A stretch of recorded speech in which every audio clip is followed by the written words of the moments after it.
Alors, bienvenue, j'ai même pas écrit le titre. Du coup, c'est infra de bilan social. Voilà. Alors, bilan social, du coup, c'est un projet, peut-être que Cédric vous présentera lors d'une autre présentation, mais qui a comme besoin, on va dire technique, qu'il y a beaucoup d'utilisateurs qui se connectent en même temps sur le site web pour saisir des formulaires, des trucs. Il y a beaucoup de données à saisir. En fait, c'est énormément d'écrans de formulaires. D'ailleurs, Mathieu peut peut-être... Il y a 120 champs en moyenne sur un formulaire. Ah, d'accord. Sur un formulaire. Et il y en a beaucoup de formulaires. Il y en a beaucoup. Voilà. Donc la base est assez conséquente. Et donc le besoin, c'était de pouvoir s'adapter à la charge qu'il pouvait y avoir et qui, a priori, était sous forme de cloche, de pic, puisque c'est dans l'administration et ils doivent rendre leur état de bilan social de leurs employés, quoi, genre fin juin. Ouais, ils ont des dates limites, je crois, le 20 pour ce mois-ci. Après, ils ont une petite marge jusqu'à, je crois, c'est fin juillet ou fin août. Et ils ont encore une autre marge pour les retardataires en septembre.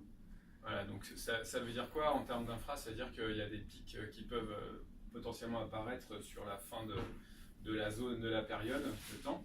Et donc on a réfléchi à comment faire en sorte que ça puisse tenir une charge conséquente et potentiellement qu'on puisse s'adapter si jamais on n'a pas assez de serveurs, en pouvoir en rajouter, pas à la volée puisque on est chez OVH. Et que le problème d'OVH, c'est que on n'a pas l'ensemble des web services qu'on a chez Amazon ou Azure qui pourraient créer une infra avec voilà, en faisant appel à des web services, etc. Là, donc, on a chez OVH des trucs assez limités qui sont juste de créer des machines. Dans le cadre d'un ce qu'ils appellent un projet, on peut créer X machines. Et après beaucoup de galères, on a pu faire en sorte que chaque machine ait une patte réseau intérieure. En fait, là, on le voit pas vraiment dans là, j'ai créé l'arborescence fonctionnelle. Mais en fait, concrètement, à chaque fois, on a Internet ici à droite, Internet, les machines qui sont les unes à côté des autres, et une sorte de patte réseau commune où ils peuvent communiquer du coup en interne sur leur patte réseau pour aller plus vite entre elles. Mais en fait, chaque machine a un lien direct vers Internet.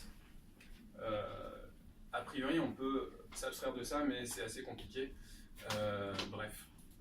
Donc, ce qu'on a réfléchi, c'est faire un truc assez classique finalement d'horizontal scaling avec un front qui fait aussi du load balancing entre les serveurs applicatifs et une base de données répliquée avec un slave à côté. Concrètement, on a un HA proxy en front pour les donc j'avais fait des tests de montée en charge avec JMeter et j'ai vu notamment un truc, une différence, en retour d'expérience assez intéressante, c'est qu'au début j'avais mis un Apache en front qui permettait de faire du proxy, c'est-à-dire de rediriger les requêtes sur des backends. Et en fait, quand j'ai switché sur HA proxy, j'ai fait un gain de perf de fou. C'est-à-dire que la machine là, elle peut avoir que deux cœurs et pas beaucoup de RAM. Ça suffit pour tenir une charge jusqu'à 5000 requêtes, 5000 utilisateurs connectés en même temps, au même moment, et qui font des requêtes sans s'arrêter. Donc là, le front avec HA proxy, ça tient la charge sans problème. Après, du coup, là, on a ce qu'on appelle un single point of failure potentiel dans cette architecture, puisqu'il n'y a qu'un seul front. S'il tombe, tout tombe. Donc voilà, c'est un peu la limite de cette architecture. Mais comme le logiciel HA proxy, il gère bien a priori, on va avoir plus des problèmes de perf qui sont d'ordre applicatif derrière. Et donc là, on a fait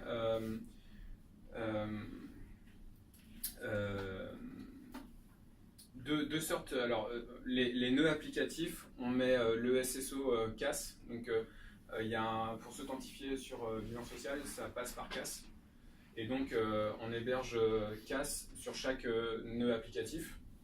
Et on héberge aussi l'application PHP, qui, elle, a comme problématique, entre guillemets, qu'elle a des sessions. Et donc, concrètement, ça veut dire quoi? Ça, en architecture, c'est un peu relou parce qu'on est obligé de faire du sticky session pour s'adresser aux applications. Sticky session. Ça veut dire que le front doit se rappeler à qui il a balancé la première requête, à quel nœud applicatif il a balancé la première requête pour cet utilisateur-là, lui envoyer toujours les requêtes de cet utilisateur au même nœud parce que la session n'existe que dans la mémoire du container, enfin de la machine applicative qui lui a été associée. Par contre, le CAS, il est stateless, il n'a pas de session. Il se base sur un truc qui est pas mal, qui est le JWT token, qui est une technologie qu'en fait on envoie une sorte de session encryptée directement sur le client. C'est-à-dire que pour toutes les données de session, elles sont encryptées avec une clé serveur, balancée dans le front client, et quand il répond, il renvoie aussi l'état du JWT token. En fait, comme c'est encrypté côté serveur, le client ne peut pas modifier ce qu'il y a à l'intérieur de ces informations-là, et il rebalance à chaque fois son lot de données de session. Donc c'est intéressant parce que du coup on peut balancer à n'importe quel nœud applicatif la requête, le serveur va pouvoir retraiter ces informations en reprenant l'état de la session à partir de ce que lui envoie le client. Par contre, ça nécessite de ne pas trop utiliser beaucoup de variables dans la session. Si vous envoyez 3 mégas à chaque fois de session, chaque requête web envoie 3 mégas depuis le client jusqu'au serveur. Donc pour CAS, ça va, il y a genre une seule variable qui est en session, donc ça pose pas de problème de taille de session, quoi. Donc les requêtes pour CAS sont envoyées en sticky-less et pour l'applicatif en sticky session. Ça, c'est de la configuration qui se fait sur le HAProxy. Je veux dire, mon pool d'applications pour bilan social, tu les gères en sticky session, et pour CAS en sticky-less. Voilà, après, derrière, on a un MySQL classique ici. Toutes les applications y accèdent, voilà, il n'y a rien de novateur. Et on fait du mirroring sur une base de données MySQL Slave. Donc toutes les modifications qui sont effectuées sur cette base sont mirrorées sur le slave au fil de l'eau. Et en plus, on a activé des binlog, qui s'appelle dans MySQL, donc qui permet de stocker dans un log binaire tous les événements qui arrivent, on va dire, et de pouvoir en fait potentiellement un jour les rejouer, ce qui permet d'avoir, les rejouer et même pouvoir les rejouer en supprimant peut-être par exemple un delete qui a fait foirer la base. On peut rejouer le log sans le delete et voir ce que ça donne. Enfin, c'est ça le binlog. Voilà. Bon, attention sur le binlog, c'est que ça prend très très vite beaucoup de place sur les disques durs. On a fait tomber le serveur à cause de ça. Une fois. Et, voilà. Alors pourquoi aussi? Parce que le binlog, on le stocke sur le disque dur du nœud MySQL, alors que les backups, on les stocke sur un NFS. Le NFS, c'est un drive réseau. La feinte ici, c'est que par exemple pour l'application, pour tout ce qui est le code source PHP de l'application ou du CAS, ils sont sur des endroits du disque dur qui sont directement dans le NFS. C'est-à-dire que si je modifie les fichiers dans un des nœuds, finalement ça modifie les fichiers pour tous les nœuds d'un coup, pour les nœuds PHP par exemple.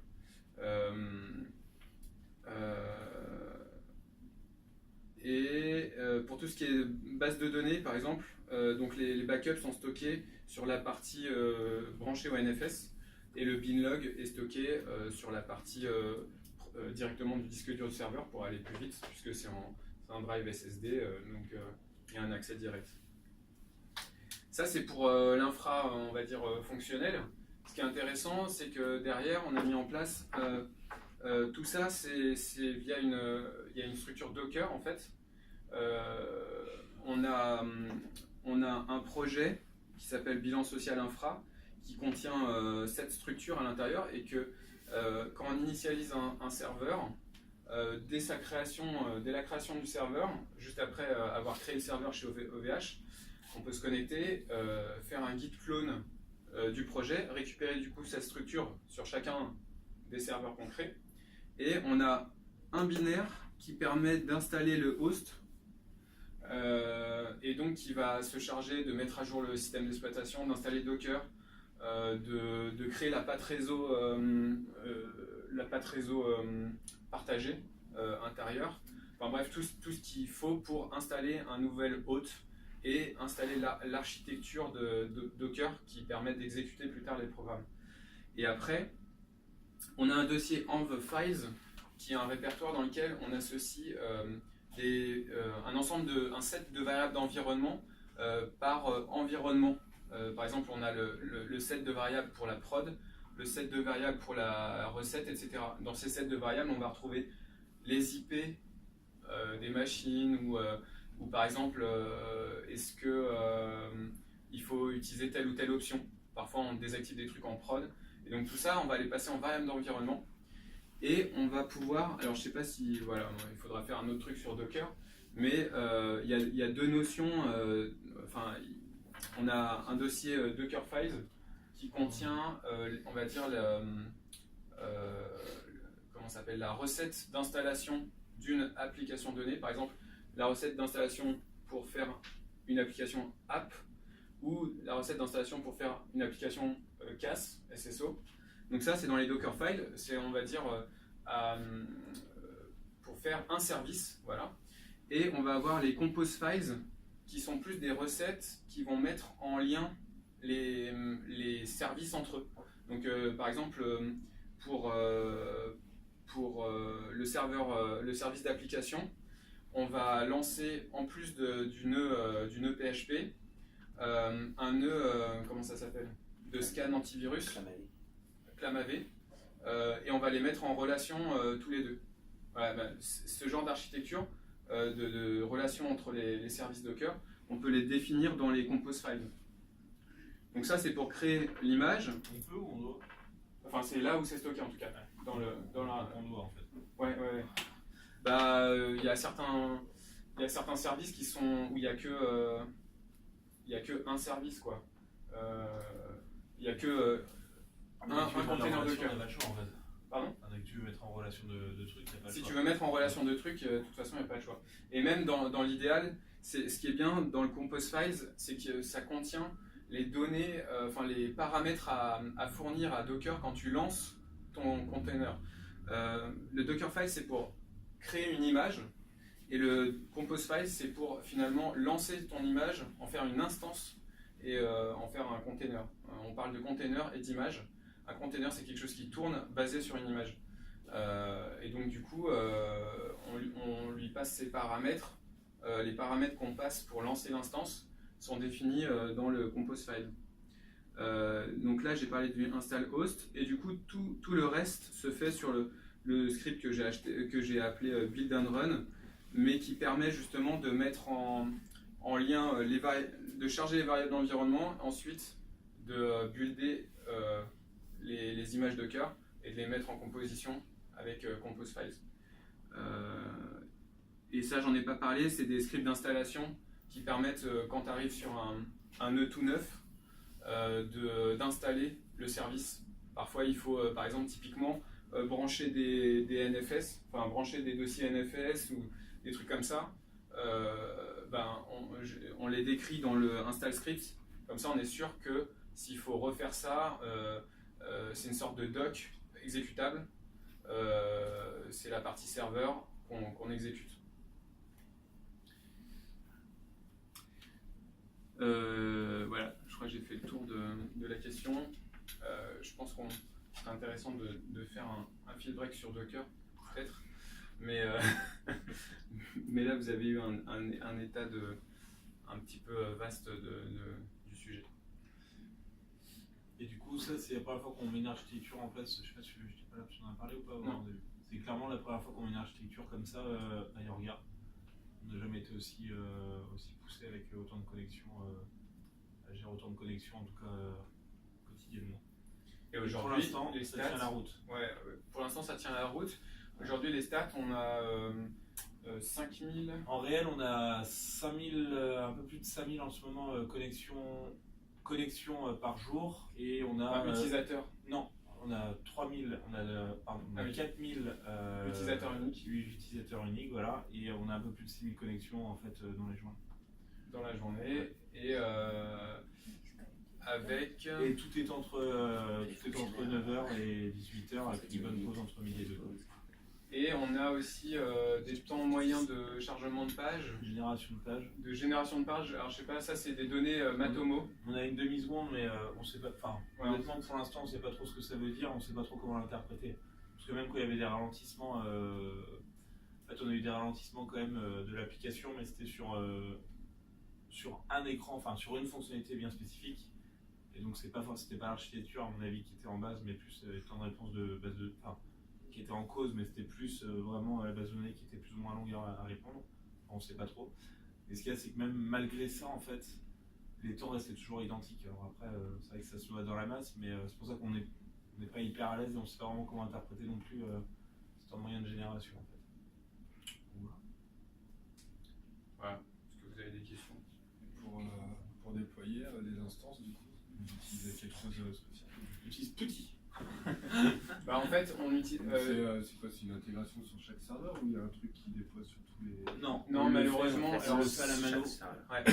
En gros, pour l'instant. Éviter de créer trop de nœuds. Bah justement, pour l'instant, les nœuds, on les crée à la main. Ça veut dire qu'on va sur instance OVH, on crée une instance. Ensuite, on se connecte en SSH dessus. On lance install host, ça crée le host. Ensuite, on installe les services qui vont bien sur cette machine. Et après, ça tourne. On sépare sur la machine. On sépare les dossiers qui ont attrait à la donnée. On les sort de Docker pour les mettre directement sur le disque dur de la machine, de manière à pouvoir éventuellement les backuper d'un coup dans un dossier bien précis qui contient toutes les données des services. Ce qui fait que si jamais tu flingues après backup, si tu flingues la machine, tu peux refaire la même chose, installer le host puis les services. Si tu as tes dossiers de données, ça reprend à l'état comme si ça n'avait jamais été arrêté en fait. Parce que Docker là, on met à jour sur les serveurs applicatifs, on a le code source qui est le dossier Git. Du coup, on récupère la mise à jour des sources, on fait un Git pull.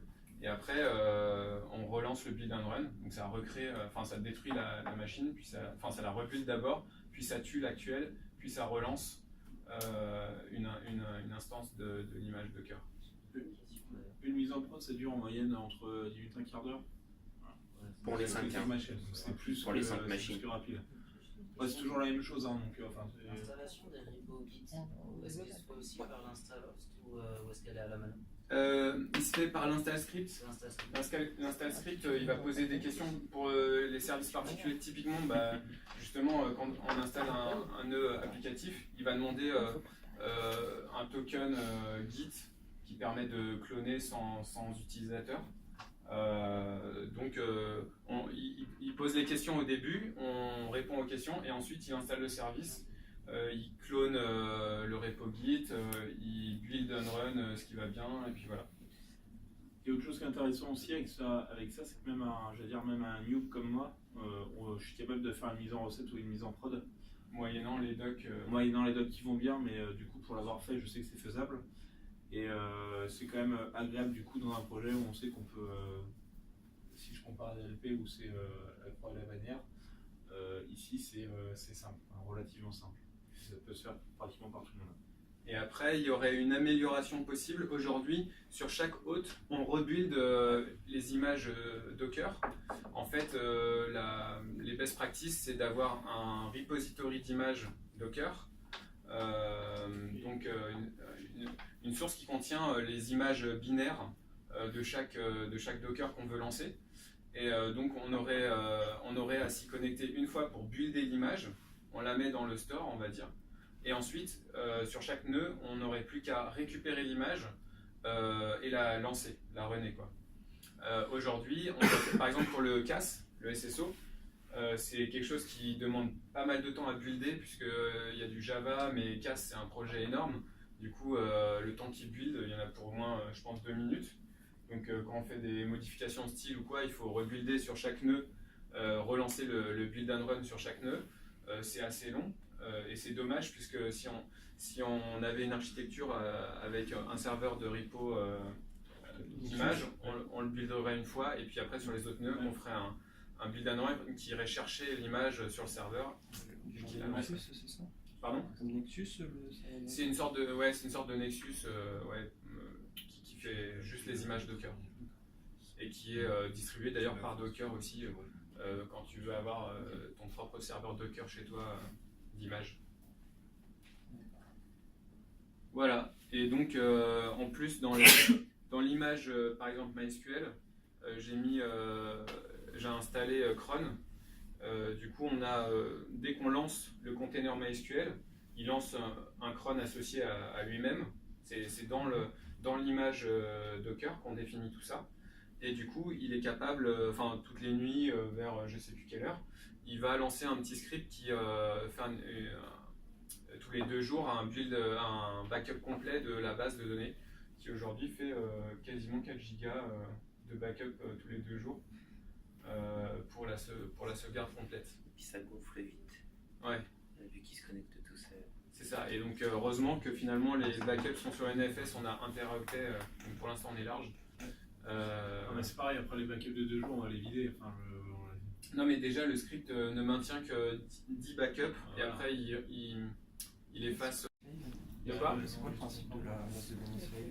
C'est que tu l'as à partir d'un backup de ton master, tu lances ton DB slave en installant en fait une image à un temps T de ton master. Et ensuite tu lui dis connecte-toi sur le master et avec 2 informations précises du log binaire justement. Tu es obligé d'avoir un log binaire. Grâce à la position et le fichier binaire, tu peux lui dire de démarrer une réplication. Et donc après, à partir de là, ils vont communiquer tous les deux. Dès qu'il écrit une donnée, il lui envoie et il la réplique. Ce qui fait aussi que tu peux typiquement utiliser ta base slave pour faire tout ce qui est du reporting ou trucs comme ça, pour pas surcharger ta base qui, lui, elle, se charge de l'insert. Quand tu as des PDF à générer ou des trucs comme ça, ou des reporting, pour pas saturer ta base en select, bah, tu peux déporter ton reporting sur... D'ailleurs, là, il y a un DB slave, mais tu pourras en avoir plein d'autres. D'accord. Elle est utilisée aujourd'hui, votre base de DB slave? La DB slave, est-ce qu'on l'utilise pour les reporting ou les trucs Non, comme ça? absolument pas, il n'y a rien de prévu pour le moment. On n'a pas de reporting à proprement parler. Donc, Il y a des talents. Rien, à part de se dire que si... dire que si la base de données de prod plante, on puisse rebasculer dessus. D'accord, mais ouais, il n'y a pas d'autre utilité. Clairement, elle a été faite pour ça à la base. plutôt avec un backup finalement. Oui, un backup live en temps réel en fait. Ok. Ouais. Mais c'est le seul intérêt. C'est en tout cas le seul intérêt pour le. D'accord, parce que je suppose que le fait d'avoir une DB esclave à côté qui tourne, ça bouffe quand même un peu de ton process sur Du la master. base. Ouais. J'ai pas l'impression que ce soit ça. Enfin, en tout cas, bon, avec le JMeter, je voyais aucune charge sur le slave. Bon, ça c'est un truc. Je sais plus si j'ai fait un test avec ou sans slave, mais je crois qu'il n'y avait pas trop d'impact. Je suis pas sûr qu'il y ait beaucoup d'impact là-dessus. Deuxième question. Là pour le front, tu utilises donc un autre serveur que Tomcat, c'est ça que tu avais dit? Alors pour le front, c'est HAProxy. Le serveur d'appli, c'est Apache parce que on est en PHP. Donc c'est Apache qui lance les scripts PHP à l'ancienne. Alors pas exactement parce que du coup c'est un mode particulier de Apache. Mais du coup on redirige les requêtes par HAProxy Il n'y a qu'une seule IP qui arrive sur bilan social et lui se charge en fonction du nom de host de rediriger sur le bon serveur. Donc il est vraiment mieux que Apache pour faire ça lui. Ah ouais, ben là je l'ai bien senti, ouais. Je te dis, dans les tests de JMeter. En fait, à la SCC, j'ai installé un Apache en front dédié à leur truc. Mais donc là, on mesure vraiment des charges importantes comme jamais on en a mesuré sur notre projet. Oui. Si Voilà. Des questions quand j'y suis encore là. Là, on fait fonctionner en sticky session. Est-ce que sur l'application, si on avait mis des tokens comme GWT, enfin un truc qui ressemble pour PHP, est-ce que ça aurait été mieux? Je sais pas s'il y a beaucoup d'informations session. Je crois que oui, notamment du fait qu'on utilise du cache de requêtes. Et je crois que c'est géré plus ou moins en session ces trucs-là. Du coup, s'il avait fallu... J'ai testé une arborescence de déporter les sessions dans une base de données Redis. Pareil, qui serait centralisée, tous les nœuds applicatifs vont chercher leurs sessions auprès de Redis. Les tests JMeter que j'ai fait n'étaient pas super concluants, on perdait de la perf. Après, je me l'explique aussi parce que au lieu d'aller taper dans la mémoire locale, à chaque fois tu vas chercher sur le réseau. Donc du coup, peut-être que c'est pour ça aussi que...